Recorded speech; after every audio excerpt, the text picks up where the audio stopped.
자, 우리가 이 공공 서비스에 대해서 조금 유형을 한번 배웠어요. 선생님이 그거 짧게 서머리를 한번 하고 들어갈게요. 공공 서비스라는 것은 있잖아요. 그래서 이렇게 되는 겁니다. 민간제도 있고요. 그 다음에 공유제도 있고요. 그 다음에 공공제도 있고 요금제도 있고 이렇게 되는 거죠, 여러분. 네 가지가 있죠. 이 네 가지에 대해서 다 정부가 개입은 가능하다라고 공부를 하셔야 돼요. 공공재 같은 경우에는 무임승차 문제 때문에 정부가 공급 가능하다. 공유재 같은 경우에는 공유지의 비극 현상 때문에 정부가 소유권을 가져서 공급할 수도 있는 것이다 라고 하는 거지. 요금제 같은 경우에는 자연 독점 현상이 나타날 수 있는 부분에 대해서는 정부가 공급 가능하다라고 하는 거고, 민간제 케이스에 대해서는 가치제와 같은 일부에 대해서는 정부가 공급 가능하다, 이렇게 공부만 하시면 되는 거예요. 자, 그 다음이 공공 서비스의 공급 방식의 유형이라고 하거든요, 여러분. 네, 그거를 한번 보도록 할게요. 공공 서비스를 공급하는 방식이라는 거는 제가 이렇게 직관적으로 그림을 한번 그려봤어요. 이렇게 되는 건. 우리가 이제 공공의 영역이라는 게 있습니다. 그러면 이제 정부가 보통 서비스를 공급을 하죠.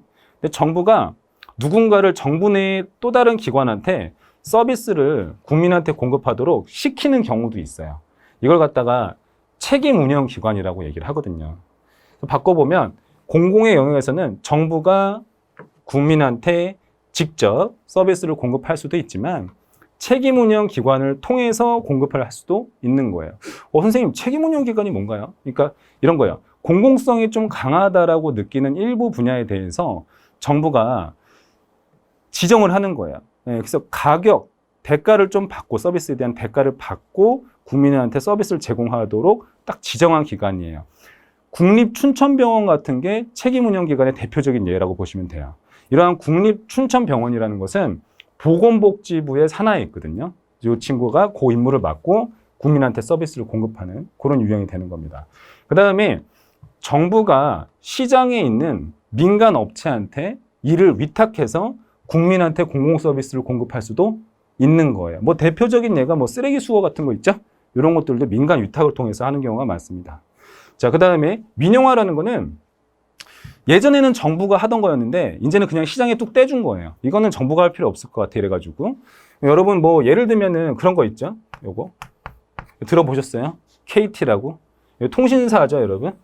KT라는 거는 이명박 정권 때 민영화가 되었어요, 여러분. 그래서 원래는 정부가 하다가 이걸 갖다가 정부가 하는 건 적절치 않아, 이렇게 해가지고 시장에다가 떼준 케이스가 되는 거죠. 아시겠죠? 자, 보시면은 공공 서비스를 생산하는 주체와 생산 수단에 따라서 공공 서비스 공급 방식의 유형이 다음과 같이 이렇게 네 가지로 나뉜다, 이렇게 보시면 되겠습니다. 보시면은 아까 그 그림을 표로 표현한 거예요. 쉽게 생각하시면 돼요. 그래서 생산 주체가 공공이다. 이거 정부가 생산한다는 거예요. 정부가 공급을 한다. 그 다음에 민간에서 요거는 공급을 한다, 이렇게 생각하시면 되겠고, 생산 수단이라는 것은 방식이죠. 생산 방식. 이건 권력이 있고 시장이 있다. 여러분, 시장이라는 것은 가격 메커니즘을 적극 활용한다라고 생각을 하세요. 가격 메커니즘. 그래서 서비스를 공급을 할 때 돈을 받는, 대가를 받는 이런 것들을 적극 활용한다라고 하면 생산 수단이 시장이다, 이렇게 들어가고, 권력이라는 것은 법에 기초한다는 거예요.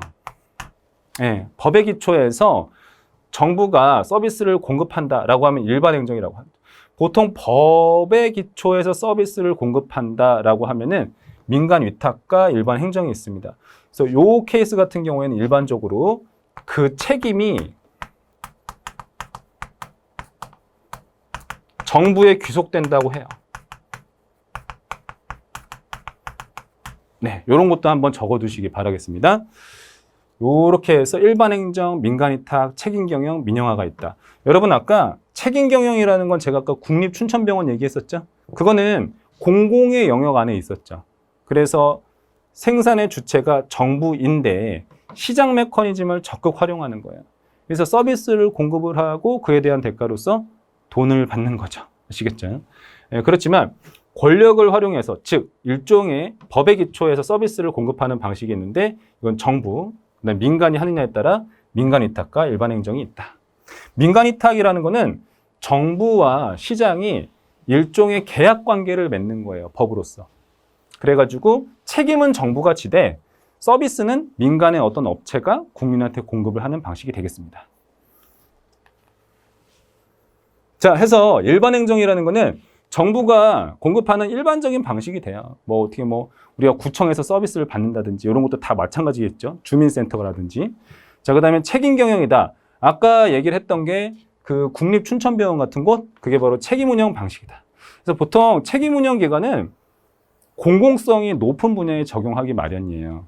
그래서 이거는 시장에 떼주려고 해도 시장에 떼주면 안 될 것 같아. 왠지 정부가 해야 될 것 같아. 공공성이 더 높기 때문에 이건 지정해서 정부가 하자. 그래서 뭐 특정 어떤 정신질환이라든지 정신질환 같은 거 이런 것들을 중심으로 하는 병원들이 있어요. 국립병원들이. 그런 것들은 정부에서 직접 공급을 하는 겁니다. 하지만 어떤 서비스에 대한 대가는 어느 정도는 받는다라는 거죠. 그렇죠. 그래서 생산수단 가격은 시장의 원리를 활용한다. 돈을 받는다. 그렇죠. 예를 들면 뭐 국립극장 같은 것도 거기에 해당이 된다. 아까 책임운영기관은 정부가 직접 공급하는 방식이라고 했기 때문에 거기에 대해서 근로자는 근무하시는 분들은 다 공무원이다. 이렇게 보시면 되겠습니다. 민영화는 아까 KT 얘기했었죠, 여러분? 뚝 떼주는 거고요. 민간 위탁이라는 거는 정부하고 시장 내에 있는 어떤 업체가 계약 관계를 맺는 거예요. 그래서 요거는 내가 직접 공급하지 않을 테니까 시장 네가 해라. 내가 맡길게 이렇게 얘기하는 거죠. 다만 감독은 하겠죠. 민간 업체를 이렇게 하는 겁니다. 그래서 공급은 가능하지만 시장에서 일반적으로 정부가 서비스 공급에 대한 책임을 지는 유형이 민간 위탁이 되겠습니다. 자, 그 다음에 민간 위탁의 종류라고 나오는데 요거는 여러분 시험에서 여러분들의 우선순위를 따져봤을 때 조금 천천히 하셔도 괜찮아요. 아시겠죠? 그래서 지금 제가 요거 얘기들은 간단하게 체크만 하겠습니다. 약간 보수적으로 수업을 할게요. 면허 방식이라는 거는 일정한 구역 내에서 서비스 제공을 허락해주는 방식이에요. 쓰레기 수거도 대부분 그렇거든요. 그래서 보면은 일정한 구역이다. 이러한 제공할 권리를 인정한다. 이렇게 가게 되겠고, 보조금 방식이라는 거는 정부가 직접 하기에 뭔가 기술력이나 전문성이 부족해요. 그래서 현금이나 현물을 갖다가 시장에다가 지원을 해주는 거야. 그래서 그들이 공급하게끔 만들어주는 방식이 돼요.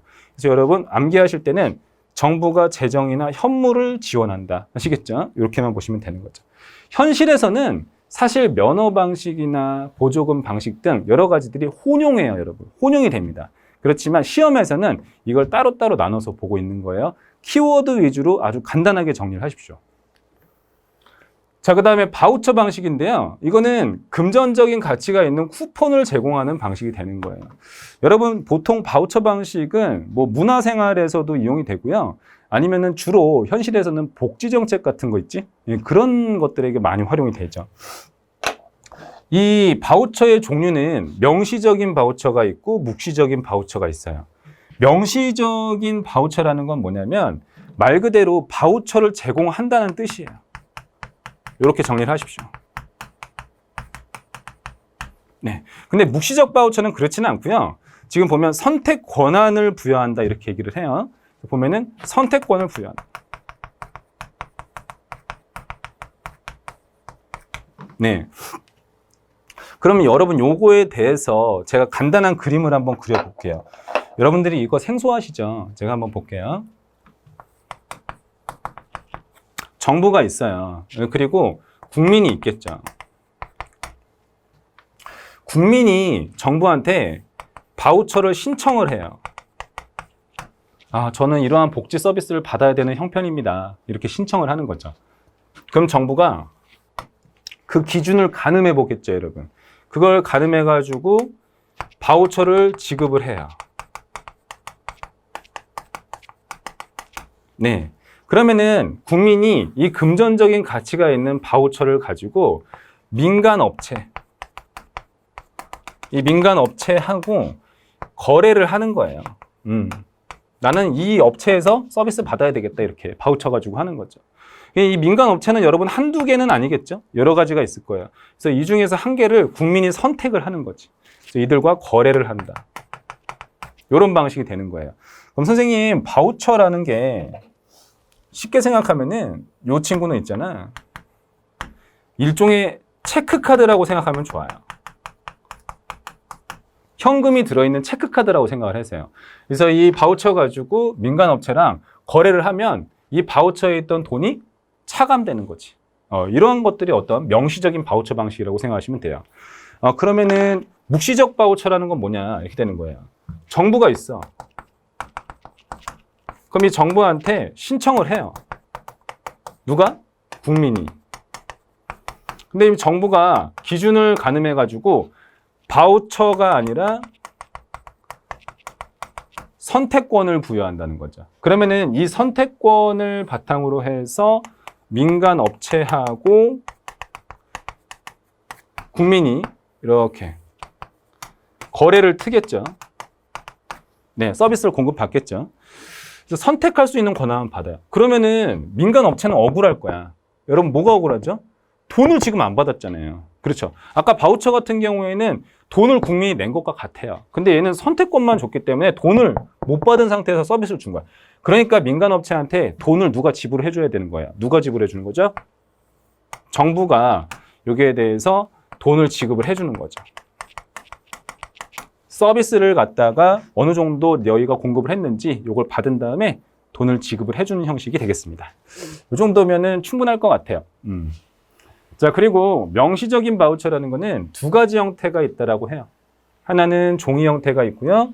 하나는 전자적으로 제공할 수 있는 전자 바우처가 있다. 전자 바우처라는 거는 핸드폰이나 그런 거 있죠. 이러한 전자 통신기기를 통해서 바우처를 보내주는 거죠. 됐죠, 여러분? 자원봉사자 방식이라는 거는 뭐 아시안 게임, 네, 인천 아시안 게임 뭐 자원봉사자 같은 거 생각하셔도 상관없어요.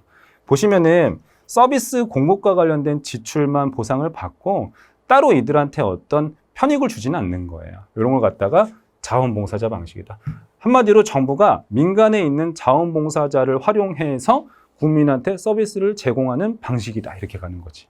자, 그 다음에 자조활동 방식이라는 거는 서로 돕는 방식인데 예컨대 수혜자하고 제공자가 같은 집단에 소속돼 있다. 요 포인트가 있어요. 그러니까 여러분 이게 보통 치안 서비스 같은 데 이용이 될 수가 있어요. 어떤 거냐면은 여러분들 길 가다 보면은 여성분들끼리 이렇게 같이 귀가하는 거 도와주는 서비스 본 적 있으세요? 조끼, 형광조끼 같은 거 있고 그래가지고 어떤 귀가하는 서비스 어떤 여성분이 신청을 했다라고 하면은 그 여성분을 조끼 입은 두 여성분이 같이 집에다가 이제 데려다 주는 거죠. 이러한 서비스가 그 수혜자와 제공자가 같은 집단, 같은 동네에 사는 분들끼리 그런 걸 할 때가 있거든요. 이런 걸 갖다가 자조활동 방식이다 이렇게 하는 겁니다. 그 다음에 민간위탁 방식이라는 거는 어떤 좁은 의미로서 여기서는 민간위탁을 얘기를 하는 건데 일종의 경쟁 입찰이 있죠. 민간 업체 간에 경쟁력이 있는 친구한테 서비스 공급권을 주는 거죠. 이런 거 갖다가 협의로서 민간위탁 방식이다 이렇게 가는 겁니다. 규제 및 조세 유인 방식이라는 거는 직접적인 지출은 안 해요. 근데 너희가 이 서비스를 제공해주면 우리가 뭔가 간접적으로 혜택을 줄게 유인하든지 아니면은 처벌을 하든지 이런 식으로 민간을 활용해서 서비스를 공급하는 방식이 되겠다. 그 정도 얘기면 되겠습니다. 자, 우리가 지금까지 배운 게 뭐예요, 여러분? 공공 서비스 유형을 배웠어요. 그렇죠? 경합성과 비경합성을 기준으로 혹은 배제성과 비배제성을 기준으로 해서 공공 서비스 유형 4가지를 배웠었죠. 공공재, 공유재, 요금재, 민간재. 나아가서 공공 서비스 공급 방식의 유형이 있었죠. 그렇죠? 서비스를 갖다가 정부가 공급하냐 아니면 시장이 공급하냐. 생산 수단으로서 법에 기초한 공급인 거냐 아니면은 가격에 의한 서비스 공급인 거냐 이런 거죠, 여러분. 그거에 따라서 일반 행정과 민간 위탁과 책임 경영과 민영화 방식이 있었습니다. 그리고 나아가서 민간 위탁 방식은 참 여러 가지가 있었죠. 뭐 현물을 지원해주는 방식도 있었고 바우처 방식도 있었고 기타 등등 7가지가 있었어요. 그것들에 대해서 지금까지 쭉 한번 배운 거예요. 네. 자, 그럼 이제부터 민간 투자 제도에 대해서 한번 배워보도록 하겠습니다. 이 친구도 여러분 시험에 적잖이 나올 수 있어요. 꼭 챙겨두는 겁니다. 이거는 선생님이 오늘 여기 강의하러 올 때 그 지하철 9호선 타고 왔거든요, 여러분. 네. 그 지하철 9호선 같은 경우에 이 민간 투자 방식으로 만들어진 어떤 시설이 되는 거예요. 그래서 보면은 민간 투자 제도라는 것은 모든 서비스를 갖다가 정부가 다 자기 돈 들여서 만들 수가 없잖아요. 그러니까 민간의 지원을 받아요. 그래서 민간이 일단 건설하게 만들고 그 다음에 투자금을 회수해서 민간한테 돌려주는 방식이 되는 거죠. 이런 것들을 갖다가 민간 투자 제도다. 자, 이거 공부하는 요령이 있는데요. 한번 보도록 하겠습니다. 일단 BTO 방식이라는 게 있죠. 보면은 민간 자본으로 건설하고 소유권을 정부에 이전한다. 뭐 이런 식으로 나오는데 이거를 문제를 풀 때가 중요한 거기 때문에 제가 포인트를 좀 잡을게요. B자가 여기 영어로 보시는 것처럼 build죠. 만드는 거예요. B자가 무슨 뜻이냐면은 민간이 건설한다는 뜻이에요.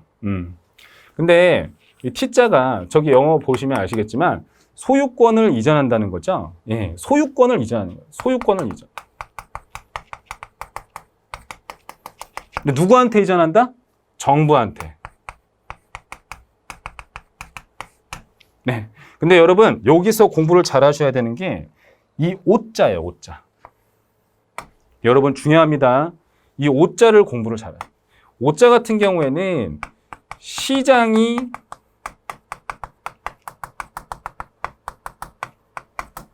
직접 운영한다는 뜻을 담고 있어요. 그러니까 이거를 제가 정리를 해보면 민간이 건설해. 그리고 나서 소유권을 정부한테 이전을 해줘. 하지만 민간은 여러분 투자금을 받아야 되죠. 그러니까 어떻게 하는 거죠? 시장이 그 시설을 직접 운영하면서 투자금을 직접 회수를 해요. 이렇게 하는 방식. 그리고 나서 빠지는 거죠. 그래서 소유권을 이전을 할 때 특약을 거는 거예요. 쉽게 얘기하면. 대신에 우리가 일정 기간 직접 운영하면서 투자금을 다 회수하면은 철수하겠다. 이렇게 되는 거죠. 이 방식은 이렇게 됩니다. 서비스 이용자가 있을 거야. 국민이겠죠, 여러분. 이 이용자가 민간 업체한테 이용료를 지불하는 방식이 되는 거예요. 네, 그렇게 되는 거죠. 그래서 이 이용료를 충분히 받으면 철수하는 방식이 되는 거죠. 알겠죠? 지하철 9호선이 BTO 방식으로 이제 만들어진 대표적인 방법입니다. 아시겠죠? 예. 자, 그 다음에 요 BTO를 공부를 했잖아요. BTO를 공부를 했으면 자연스럽게 있잖아요. BOT를 공부할 수가 있어요. 그러니까 BOT는 뭐냐면은 영어 알파벳 순서만 바꾼 거예요. 소유권 이전 시기를 틀로 해서 기준으로 해서 이렇게 두 가지로 나뉜다 할 수 있어요. 자, BTO 같은 경우에는 다 민간이 짓고 소유권을 정부한테 이전한 다음에 특약으로서 시장이 직접 운영하고 투자금을 회수하면 빠지는 방식이라면 BOT 같은 경우는 어떻게 될까요? 민간이 건설했어요. 그 다음에 시장이 직접 운영하면서 투자금을 다 회수하는 게 끝나면 소유권을 이전하는 방식이 되는 거예요. 알겠죠? 그래서 이 소유권 이전 시기에 따라 두 가지로 나뉜다. 이렇게 정리하시면 끝나는 겁니다. 그래서 요 두 개 중에 어떤 걸 택하는 거는 당사자들의 어떤 개인적인 선택이에요. 예, 그래서 이렇게 한번 두 가지 종류를 한 번에 공부를 하시는 거죠. 여러분 포인트는 뭐다? 오자가 나오면은 직접 운영의 주체는 시장이다. 반드시 기억을 하시기 바랍니다. 자, 이 점은 또 오면 됐고 제가 심화로 한 가지만 더 할게요. 이 BTO 방식은 시장이 직접 운영하잖아요. 오자가 들어가면 시장이 다 직접 운영해요. 시장이 직접 운영하기 때문에 시장에게 이 위험 부담이 좀 크다고 생각해요. 왜냐하면 자기가 직접 운영하는 과정에서 노력이 들어갔잖아요. 위험 부담이 발생해요. 그렇기 때문에 투자금 회수가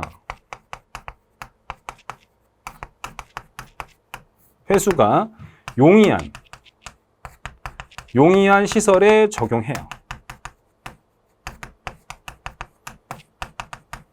요거까지 하시면은 약간 어려운 부분까지 다 한 겁니다. 네, 좋아요. 선생님이 지우겠습니다, 여러분. 천천히 지울게요. 자, 그 다음에 여러분들이 배우는 방식이 저 BTL이라는 거예요.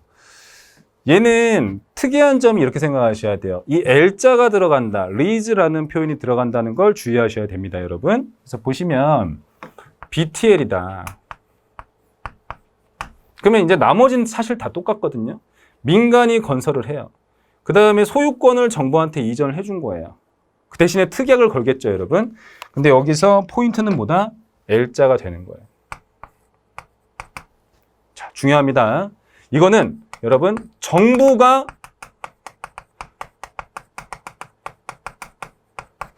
직접 운영하는 방식이 되는 거예요. 알겠죠? 아까 O자가 들어가면 민간이 직접 운영했죠? 근데 L자가 들어가면 정부가 직접 운영. 자, 그 다음에 정부가 직접 운영하면서 얻은 수익이 있겠죠? 그 수익을 민간한테 돌려주는 거죠. 그래서 정부가 직접 운영하면서 얻은 수익을 임대 수익이라고 해요. 아시겠죠? 그걸 갖다가 리즈라고 표현하는 거죠. 그거를 민간한테 주는 방식이 되는 겁니다. 요거는 이런 식으로 될 수가 있는 거예요. 메커니즘이 이용자가 있어요. 그럼 이 이용자가 이용료를 누구한테 줄까요? 그렇죠. 정부한테 주겠죠. 그렇잖아요. 예. 그러면 정부가 시장한테 임대 수익, 이용 수익을 내는 거죠.